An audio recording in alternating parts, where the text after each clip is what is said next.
Don't change anything. Just notice. Notice your body, your shoulders, your jaw, your breath, your stomach. Because before your mind decides whether you belong, your body already has. It's constantly asking a quiet question. Is it safe to expand here, or do I need to contract? And that question shapes how we lead, how we speak, how we learn. When I was 8, my family moved from India to the United States. I traded fragrant spices for cheesy pizza. I traded sticky heat for air-conditioned classrooms. But I traded something more.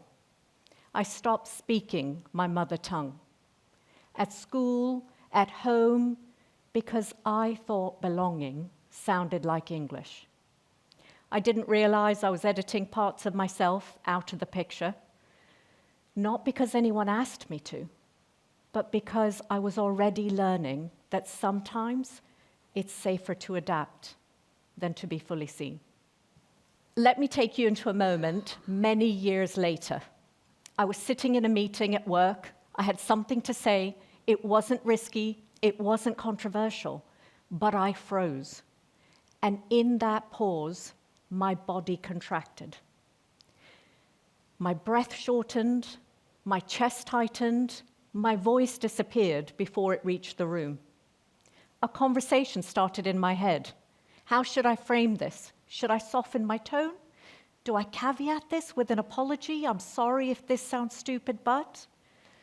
And before my body gave me permission, somebody else had already said it, and everyone nodded. That moment stayed with me. Not because I lost credit, but because of the question it's left behind. Why did something so simple feel so complicated? And it wasn't until many years later I learned the answer. It wasn't a lack of confidence, it was contraction. Because psychological safety isn't just something people think.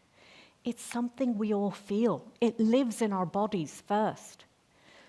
Because our nervous systems are constantly scanning for cues of safety or threat long before our mind has time to intervene.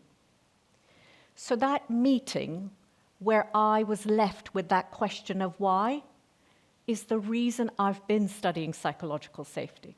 For the last 7 years, I've been listening to women and underrepresented professionals across global organizations. I thought I was studying workplaces, but I realized I was studying humanity. A woman told me she lowers her voice in meetings so she doesn't sound too much. A black man said he doesn't just prepare what he's going to say, he thinks about how much space he's going to take up. He prepares his face. And then one person said something I haven't been able to forget. She said, silence isn't just safety, it's survival. What they were describing wasn't fragility, it was vigilance. Their bodies were scanning for cues of what I call micro-behaviors. A leader who half turns away while someone's still speaking, that interruption that no one corrects. One person told me about her manager. His eyes didn't quite focus when quieter voices spoke.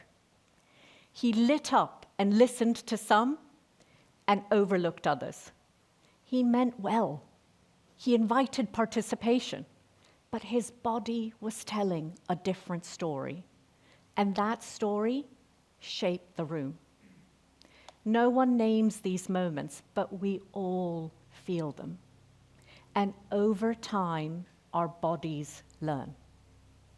So let me bring you back to your body. I'd like you to think about a time you really felt accepted.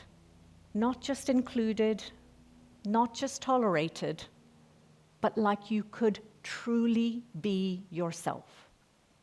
What did that feel like? Did your shoulders drop? Did ideas flow more freely? Could you speak more easily? When I listened to people's responses to those questions, what I heard was a sense of expansion. Now think about a time you didn't feel accepted. Maybe nothing obvious happened, maybe nobody said anything explicit, but something just felt off. What did your body do? Did it tighten? Did you edit yourself before speaking? The difference between expansion and contraction in these moments often tells us more about our context than our confidence. This is where we often get it wrong. When people thrive, we call it confidence.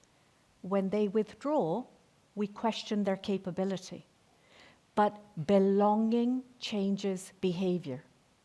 And lack of belonging changes behavior too. Most exclusion isn't deliberate. It isn't driven by malice. It's driven by unwritten rules, something much harder to see. Things like what sounds professional, what counts as leadership, what looks like leadership. No one explains these rules, but we all know. And the people who benefit from these rules, they rarely have to think about them. That's the real privilege, the freedom not to notice. One person told me, I don't get angry anymore, I just take note. That's the outcome of years of contraction. And when that happens, people adapt. They over-prepare, they mask parts of themselves. And organizations often reward this, right? Because we call it resilience, we call it professionalism, we call it high standards. But there's a cost, because when individuals contract, ultimately, the organization contracts as well. Burnout often isn't just the result of exhaustion.